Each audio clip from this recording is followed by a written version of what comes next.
recently, actually, in event sa Cebu, the President himself even made another statement doon na he mentioned na until now, they can't find the blank items in the GAA.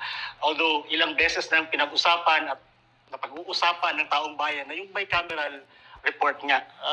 Pero bakit ba pabalik sila ng pabalik doon sa GAA, attorney? Tayo ba ang may kulang sa sinasabi natin or hindi ba nila naiintindihan ano yung problema? Ako from the point of view of legality, at a lawyer, mahusay na lawyer dito si Speaker.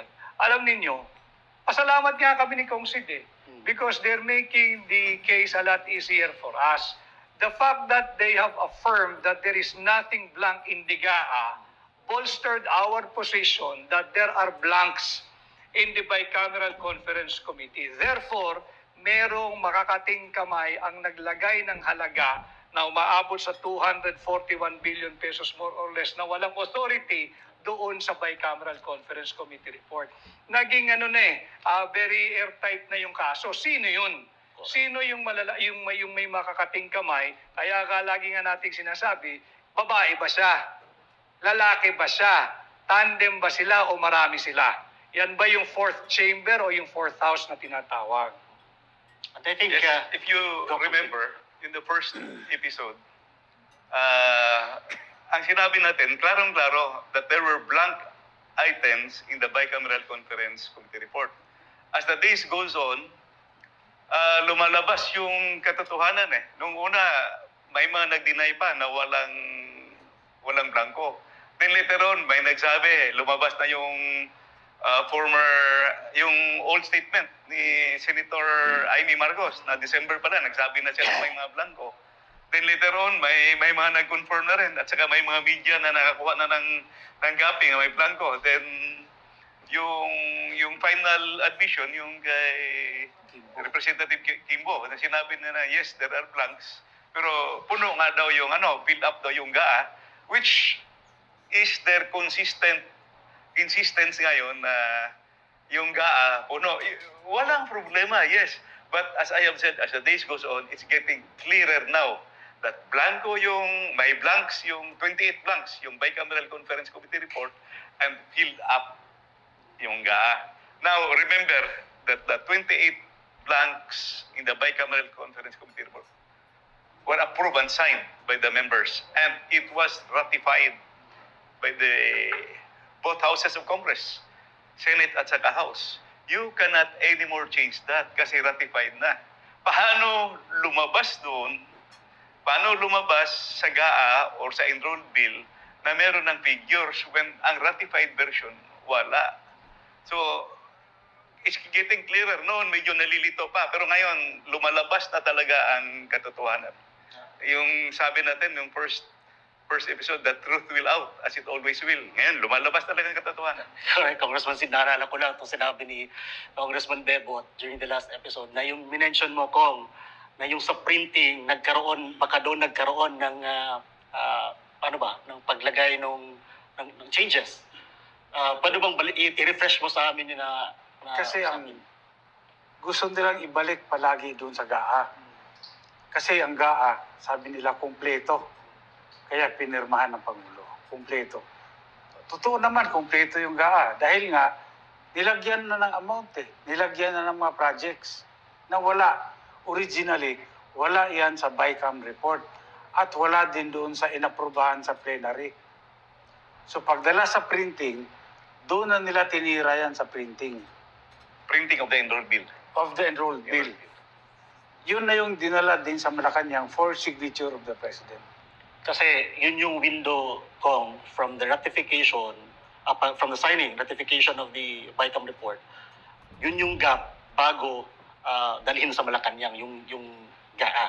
Yes. Correct. Okay.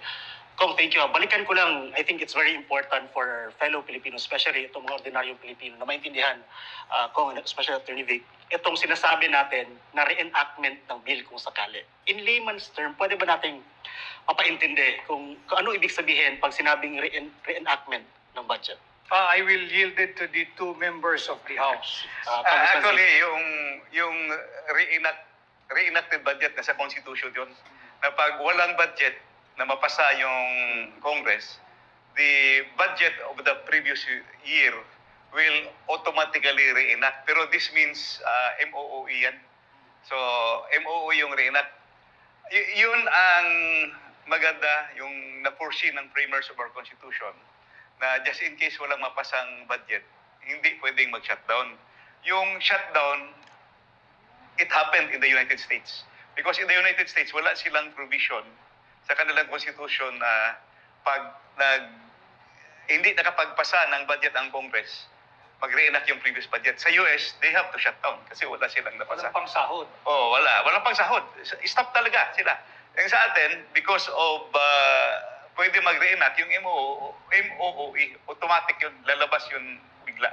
So, sa madaling sabi, Congressman Sid, pagka lumusot yung petition na grant ng Supreme Court, hindi po titigil ang takbo ng gobyerno ng Pilipinas. Yes, klaro yun, klaro. Hindi titigil. Para maintindihan po. It's enshrined in our Constitution. Correct. So, kasi kung ikaw, ordinaryong Pilipino o OFW ka, marinig mo yung mga katagang, we will shut down the government. I think, magka-create talaga siya ng Pangamba. ng worry, pangamba. Pangamba. Exactly. Pangamba. Ng pangamba. So, at least dito, coming from both members of the House of Representatives and Attorney Vic, na hindi po totoo na titigil ang takbo ng gobyerno. May contingencies. The only thing you have to fear is fear itself. Yeah.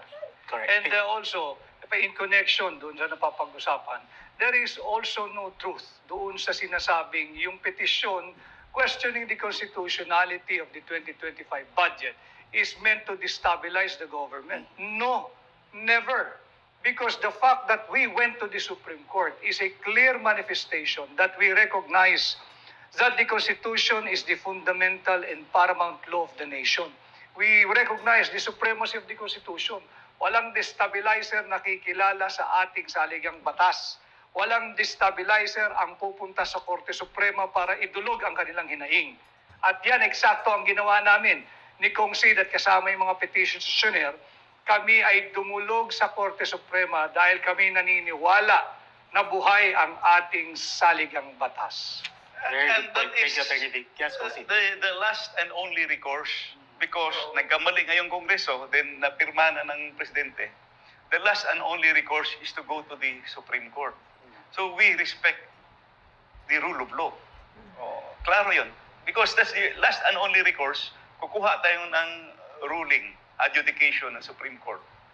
We request na i-unconstitutional kasi ang dami talagang nakitang mali. And now, sabi ko nga, as the days go on, ang dami nang nakakita. Now, is getting crystal clear that ang dami na nagsasabi, even former senators, former justice na nagsabi na this is the most corrupt budget ever passed. At saka kung dalawang former Senate President na nagsalita, Yes. dalawang former Senate President ho, at dalawang former senators na fortunately for us are aligned with the administration. Kasama nila ito, nagsasabi na talagang may mali dito sa Bicameral Conference Committee report. And I think it is also telling that a former Senate President ang nagsalita that this is the most corrupt budget that he has ever seen. That says a lot, really, no? And, Oo. yun nga, talagang pinagpapasalamat natin because it all started here when you started that discussion. And now, more people and prominent figures in national politics are speaking up already. So, do you think, Attorney Vic and Congressman, may mga susunod pa na magpa-file ng petition based on this? On the reaction, what do you think? I hope. Kasi itong usapin nito, hindi lamang confined sa mga unang nag-file ng petition katulad namin ni Kong Sid. Lahat ng Pilipino dapat kasali sa usapin ito dahil pera nyo ito. At yung mga, of course, bashers will always be bashers and haters will be haters. But do not hate the messengers. Kagaya namin, kami ay tumutulong. Ang pananaw namin, ito ang ambag namin sa nation building. Ituwid yung napakamaling at maanumalyang pagkakamali. Magalit kayo kung sino yung nag-akda nitong tinuruan ako kanina ni Kong Bebot kung sino ang nag-akda nitong tinatawag natin sa ilalim ng Revised Penal Code na falsification of legislative document. Diyan kayo magalit, hindi sa amin. Amin yan tinutuwid yung pagkakamali. Attorney, I think, matanong lang kasi ako, hindi ako abogado. ano ba ang kailan ba natin i-expect na sasagot yung Supreme Court dyan? Kasi sa comment section din natin, maraming mga nagtatanong kung ano ba, kailan natin hihintayin yung sagot ng Supreme Court, ano ba magiging next move. Marami ang nag-aabang sa magiging sagot ng Korte Suprema. Well, I hope they will find yung sense of urgency dahil budget ang pinag-uusapan dito at nakakatakot naman na gastusin yung pera at mapunta sa hindi dapat puntahan. At budget ito, marunong mag-budget yung ating mga miyembro ng Korte Suprema dahil I'm sure lahat ng dumaan sa Korte Suprema ni minsan ay hindi ho nagpasayan ng blankong panukalang budget kahit isang patlang. Walang blanko yan because they know even 1 centavo pag nagblanko ka, delikado ka, makakasuhan ka. Tama ba ako, Speaker Bebot? Tama po yun. Dahil they're very familiar. Every year nagpapas ng budget lahat eh. Alam nila, and I like to take this opportunity dahil nga ultimo yung mga sangguniang barangay, mga kababayan, they know how to pass a legal and proper budget. Yung mga kaibigan nating municipal councilors, city councilors, provincial board members, even yung lagi kong halimbawa, yung ating mga kaibigang driver na miyembro ng Tricycle Operators Drivers Association, yung ating mga kaibigang miyembro at driver ng Jeepney Operators Drivers Association, mas maliit di hamak yung perang kanilang pinapangasiwaraan. Pero hindi ka pwedeng gumastos dyan ng blanco. Mag-aaway kayo ng mga miyembro mo. Sisingilin ka niyan. They will demand for transparency and accountability. Kasi Attorney Vic, actually, kahit tayo nga, we are very meticulous sometimes, even sa minutes lang ng meeting, yung mga question or hindi sakto na mga phrases doon and wordings. And I remember your story, Congressman Sid, when you were going around the city, na some barangay officials actually mentioned to you, na even sa kanilang level, Yes, yung mga barangay officials, nung nagmi-meeting kami, sinasabi talaga nila, sir, kami nga, mga mag-barangay budget kami, grabe ang hearing, grabe yung committee report namin, iniisa-isa pa namin, to the last centavo. Alam mo, yun yung sa barangay. Yung latest feedback ko naman, I used to be in the banking sector before I joined politics. Yung mga kasama ko nung araw ng mga banker na nagko-communicate sa akin ngayon kasi most of them are assisting, yung mga may malasakit sa bayan, they are assisting small co-ops, small, medium cooperatives. Napag-uusapan na rin sa mga kooperatiba kasi the cooperatives are very strict with their budget because they are talking of co-op members' money. They have depositors, co-op depositors money. Ito, taxpayers money. Dapat extra careful tayo. Hindi pwedeng blanco diyan. correct. And for sure, Congressman Bebot, you also had this experience shared with you from your constituents. Oo. Kaya lang, alam mo, worried ako. Dahil sa nangyayaring ito, napapanood ng maraming tao. Ano? Huwag nyo lang gayahin na maggawa rin kayo ng bycam dyan sa Na blanco. Actually, that's dyan a sa good point. barangay, mag-bycam pa kayo. Sa munisipyo, mag-bycam kayo, di ba? Pwede palang blanco. Tapos gagawin blanco. Bad example. It's like also, if I may Go ahead, interject, Attorney.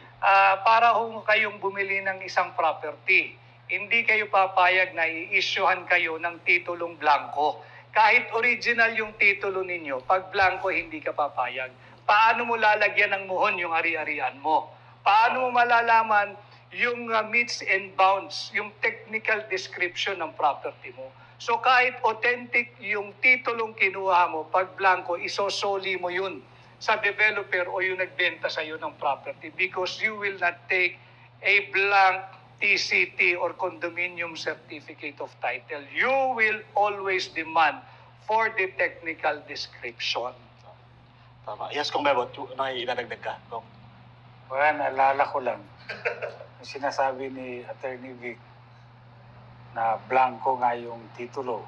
Sabi ko, putya, baka mamaya, pati marriage certificate blanco rin. Pero original. Maganda. No, ikaw na mag-fill up.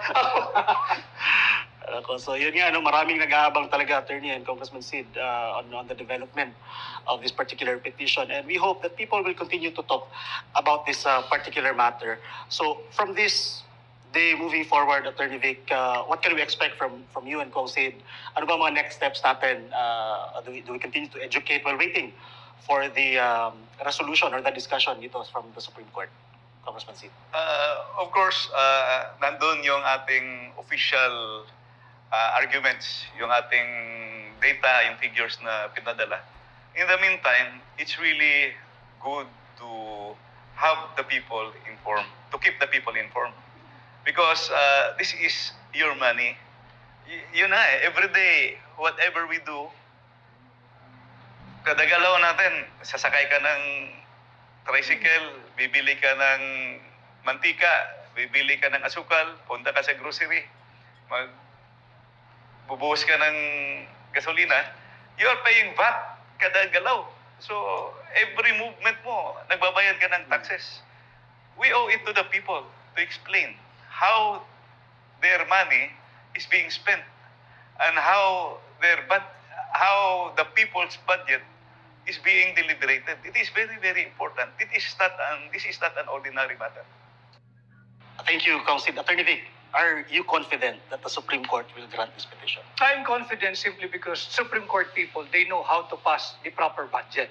Year in, year out, they also submit their own budget. And they know for a fact that they cannot submit a budget proposal that contains a blank on it. Not one, not two, especially not 28 blanks. Kaya kami confident, talagang telling yun eh. And yung sinasabi, yung GAA, walang blanco, wala naman nagsabing may blanco yung GAA. But you have to be mindful that the GAA is nothing but a fruit of a very poisonous legislative process. Yun yung ating sinusubukang gamutin sa tulong ng korte. And we will leave it to the court how they will appreciate it. But as to the level of confidence, I am confident simply because Supreme Court justices, the court administrators, they know how to pass the proper budget and they defend their budget too. Correct. Thank you very much, Attorney Vic. Yes, Congressman. No, in addition to sinasabi ni Attorney Vic, kung confident na aaktuhan ng Supreme Court, sa tingin ko naman, kung merits lang titignan doon sa kaso, medyo papasa rin talaga.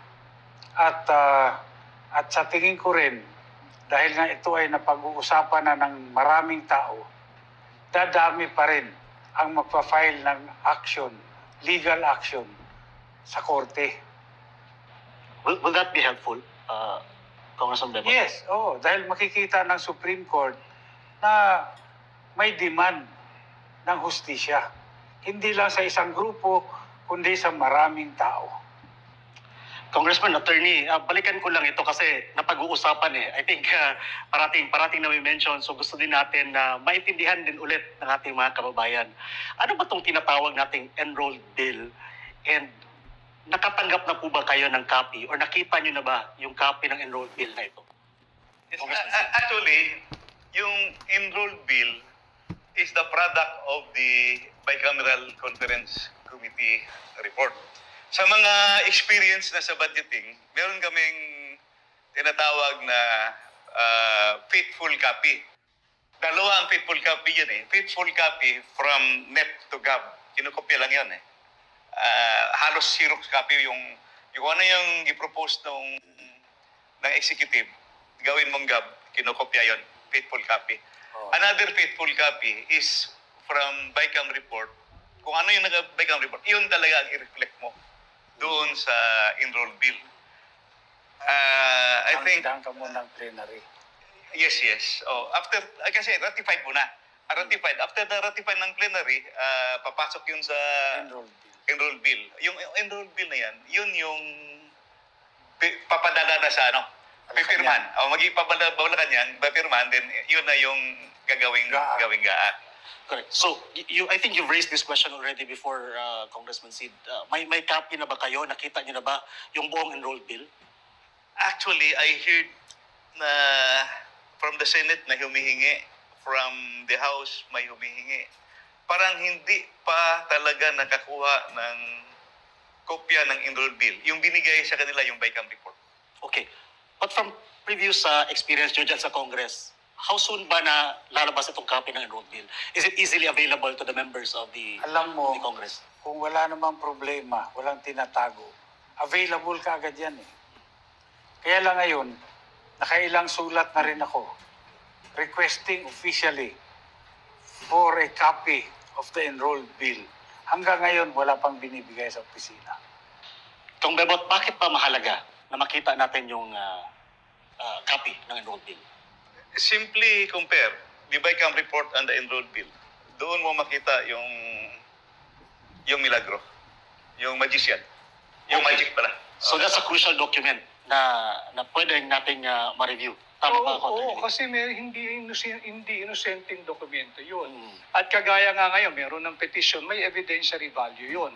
It could help single out kung sino yung nakialam dyan sa paglagay ng mga halaga na 100 bilyong piso sa mga blanco. Kaya nga yan merong tinatawag na crime against public interest. Ito yung falsification of legislative document. Kailangan makita natin, correct me if I'm wrong, these two veteran legislators, yung bicameral conference committee final report ratified, signed, and approved by the both chamber, yan wala nang pwedeng gawin dyan kung hindi gawing enrolled bill, yung tatataka na lamang at iimprenta na lang. Tama ho? Iimprenta na lang yan. Hindi pwede nang magdagdag bawas Yes, yan. the only correction you could make is you have to go back to the plenary. Babalik ka sa plenary. Hindi na bumalik sa plenary. I-fill up na lang nila. Before we also forget, yung sinasabi na yung ginawa daw paglalagay ng mga halaga is a simple ministerial, clerical, grammatical, or printing errors na pwedeng pakialaman ng mga technical working group. Kawawa naman yung mga mararangal at disente at honest na empleyado ng House at ng Senado na napapabilang dyan sa technical working group or technical working staff. Mukhang sila yung ilalaglag. Kaya hindi natin dapat pahintulutan. Sakto ka dyan, Attorney Vic, no? Na-mention nga na itong mga katagang authorized naman ang technical staff to do the necessary corrections. So, yun, I think that's a very good point also. Saka to raise matagal because tayo sa gobyerno. legally, Matagal-tagal naman tayong lahat sa gobyerno. The technical staff will be afraid to act kung walang direction o walang instruction yan kung sinong boss niya. Especially yung amount involved. Correct. Hundreds of billions of pesos. Hindi ito isang sentimo, daang bilyon. Tsaka sinasabi nila, pwede mag-correct grammatical, typographical. Kung blanco, anong grammar ang iko-correct mo dyan? Anong typographical error dyan kung blanco? Wala. It involves an exercise of discretion kung sino man ang maglalagay ng halaga ron. Hindi grammatical, hindi clerical, hindi spelling, hindi printing error yun. yun nga, tayo nga, maalala ko lang yung experience. Nagkakagulo nga tayo pag, alam mo yun, may discrepancy sa amount ng GCash natin na wala bigla yung mga amount. Oo. How much more? Oo. That was a national fiasco, no? Nung nagka-error yung GCash. How much more? Ito, national budget. Hindi tayo sigurado dun sa figures. Congressman, balikan ko lang yung sa enrolled bill since you do not have the copy and you've been asking for it. What could be parang the remedy or saan ba tayo pwedeng lumapit? The lawyers can answer that. Attorney Vic.